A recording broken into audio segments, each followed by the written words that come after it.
Hello friends, Bengali রান্নাঘরে সকলকে স্বাগত জানাই। বড়দের প্রণাম আর ছোটদের ভালোবাসা জানিয়ে আজকের রেসিপিটি শুরু করব। আজকের রেসিপি রূপচাঁদা মাছের ঝাল। কারা কারা এই মাছ খেতে পছন্দ করো আমাকে কমেন্ট করে জানিও। মাছ আমার খুব একটা প্রিয় তা না, কারা কারা এই মাছ খেতে ভালোবাসো আর কে কোথা থেকে আমার এই ভিডিওটা দেখছো আমাকে কমেন্ট করে জানিও। আর বেশি কথা না বলে ভিডিওটা শুরু করছি। বাজার থেকে মাছ কেটে এনেছিল, ভালো করে মাছটাকে ধুয়ে লবণ হলুদ দিয়ে মাখিয়ে কড়াই গরম হয়ে আসলে একে একে মাছগুলোকে আমি ভেজে নিয়েছি লাল লাল করে।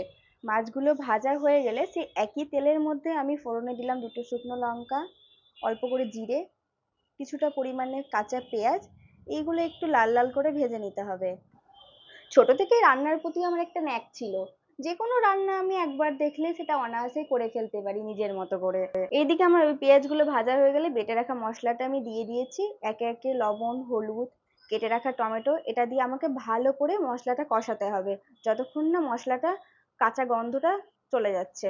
মশলাটা কষাতে কষাতে কি সুন্দর তেল ছেড়ে গেছে। এই পরিমাণে আমি এবার এখানে জল অ্যাড করব, যতটা পরিমাণে জল রাখতে চাইছি। এই রূপচাঁদা মাছ তোমরা কে কিভাবে বাড়িতে রান্না করো আমাকে রেসিপিটা জানিও। আমিও তোমাদের রেসিপিটা ফলো করার চেষ্টা করব। বারে বারে একই রেসিপি আমারও ভালো লাগে না। এই ভিডিওটা যারা ইউটিউব থেকে দেখছো তারা প্লিজ সাবস্ক্রাইব করে দিও, আর ফেসবুক থেকে দেখলে ফলো করে পাশে থেকো। এবার আমি মশলার মধ্যে জলগুলো অ্যাড করে দিয়েছিলাম। ঝোলটা ফুটে আসলে মাছগুলো দিয়ে কিছুক্ষণ ফুটিয়ে ধনেপাতা আর একটা আমার হোমমেড মশলা দিয়ে নামিয়ে নিলাম। আমার এই রেসিপিটা কেমন লাগলো তোমরা কমেন্ট করে জানিও।